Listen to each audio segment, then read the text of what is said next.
تم میں سے جو موجود ہے ان افراد تک شریعت کی یہ باتیں پہنچائیں جو موقع پر موجود نہیں۔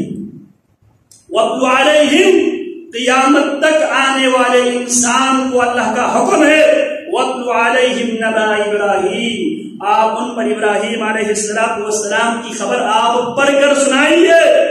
ابراہیم کی خبر کیا ہے؟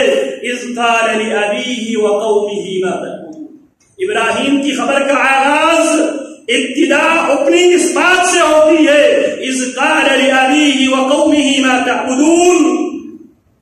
ابراہیم سوال اٹھاتے ہیں شرکیہ ماحول میں، ابراہیم توحید کی صدا بلند کرتے ہیں، لیکن ابراہیم صدا بلند کرتے ہوئے اسلوب یہ اپناتے ہیں ما اذ قال لأبيه وقومه ما تعبدون۔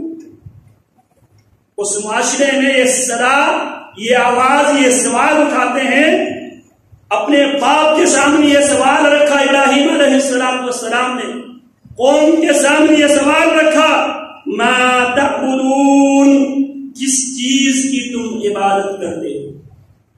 آج بھی قربانی کرنے والوں، ابراہیم علیہ السلام کا سوال آج بھی اسی آب و تاب کے ساتھ قائم و دائم ہے۔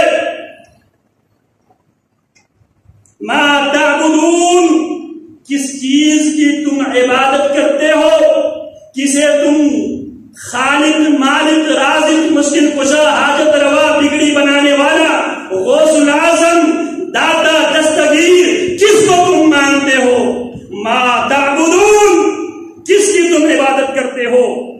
جواب کیا آتا ہے؟ قالوا نعبد اصناما فنظل لها عاکفین۔ جواب یہ دیتے ہیں لوگ، نعبد اصناما، ہم تو بتوں کی ہی عبادت کرتے ہیں، فنظل لها عاکفین، بس ہم بنے رہتے ہیں انہی کے مجاور، جو بتوں کے مجاور تھے، جو آستانوں کے مجاور تھے، ان آستانوں کی سجادہ نشینوں کے سامنے ابراہیم سوال اٹھاتے۔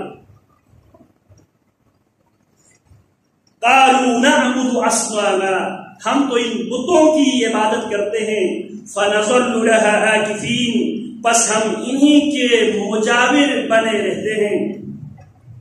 ابراہیم دوسرا سوال کرتے ہیں، هل يسمعونكم اذ تدعون، جن کو تم پکارتے ہو، جن کو تم غوث العظم، داتا، دستگیر، مشکل کشا، حاجت روا، بگڑی بنانے والا تم بنا کر بیٹھے ہو، هل يسمعونكم اذ تدعون، هل يسمعونكم، کیا یہ سنتے بھی ہے؟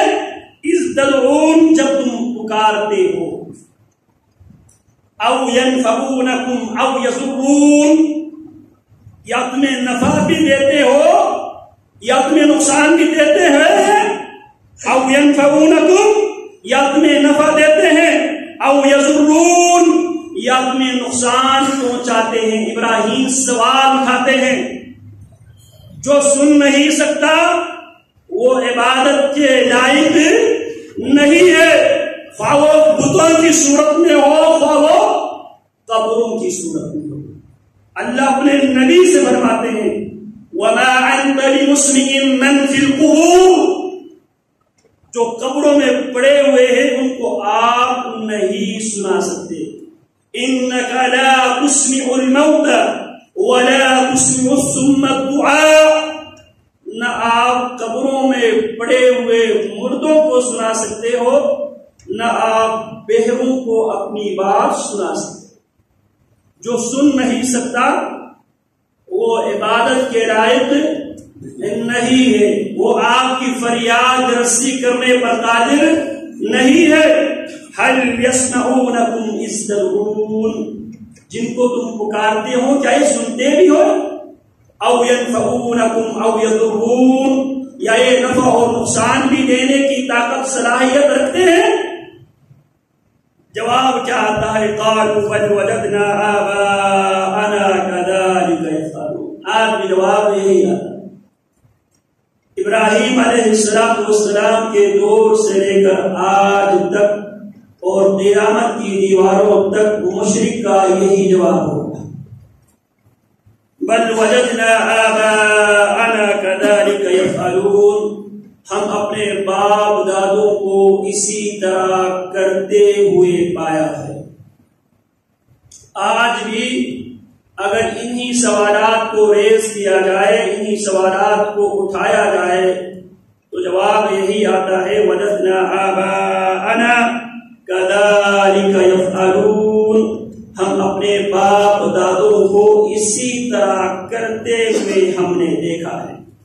قال افرأيتم ما كنتم تعبدون، ابراہیم جواب دیتے افرأيتم، کیا تم نے دیکھا، ما كنتم تعبدون، جن کی تم عبادت کرتے تھے، انتم تم وآباؤکم، اور تمہارے باپ دادے، الاقدمون، جو پہلے گزر چکے ہیں، فإنهم عدو لي إلا رب العالمين، تمہارے باپ دادے اور جن کی وہ عبادت کرتے تھے، جن کی دعوت کی بنیاد پر، طاغوت اسے کہا جاتا ہے جو اپنی عبادت کی طرف لوگوں کو دعوت دیتا ہے.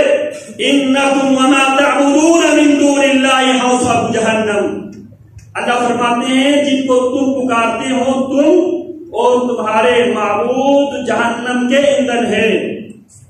تو سوال یہاں پر یہ اٹھایا جاتا ہے، لوگ سیدنا عیسیٰ ابن مریم کی عبادت کرتے ہیں، لوگ سیدنا علی رضی اللہ تعالی عنہ کو مشکل کشا حاجت روا مانتے ہیں، لوگ جناب رسول اللہ صلی اللہ علیہ وسلم کو بشریت کی حدود سے نکال کر ربوبیت و الوہیت کی حدود میں داخل کرتے ہیں. تو کیا ان کے ساتھ یہ معاملہ ہوگا؟ نہیں، یہ ان کے ساتھ ہوگا ان معبودوں کو اور ان کی عبادت گزاروں کو جہنم میں ڈالا جائے گا جو لوگوں کو اپنی عبادت کی طرف دعوت دیا کرتے. تو ابراہیم کیا فرماتے ہیں؟ فَإِنَّهُمْ عَدُوٌّ لِّي إِلَّا رَبَّ الْعَالَمِينَ، تمہارے باپ دادے اور جن طاغوتوں کی تمہارے باپ دادے عبادت کیا کرتے تھے، یہ سب میرے دشمن ہیں. دشمنی کی بنیاد کیا ہے؟ اللہ کی توحید، الحب للہ والبغض فی اللہ، الولاء والبراء. توحید کی بنیاد پر دوستی اور توحید کی بنیاد پر دشمنی، یہ عبادت ہے. فَإِنَّهُمْ عَدُوٌّ لِّي، وہ سب میرے دشمن ہیں. إِلَّا رَبَّ الْعَالَمِينَ، اگر ابراہیم کے اگر کوئی دوست ہے تو صرف اور صرف رب العالمین کی ذات ہے. پھر رب العالمین کون ہے؟ رب العالمین کے تعارف پیش کرتے ہیں ابراہیم. آئیے اس رب العالمین کی تقرب حاصل کرنے کے لیے، اس کی رضا حاصل کرنے کے لیے، اس کی قرب حاصل کرنے کے لیے قربانی کا مطلب کیا ہے؟ اذ قربا قربانا، جب آدم کے دونوں بیٹوں نے اپنی اپنی قربانی پیش کی. یہ بھی اللہ رب العالمین کی خاص رحمت ہے، یہ بھی اللہ کی خاص رحمت ہے امت محمد پر صلی اللہ علیہ وسلم کہ اللہ رب العالمین فوری طور پر قربانی کرنے کے بعد رزق جاری نہیں کرتے.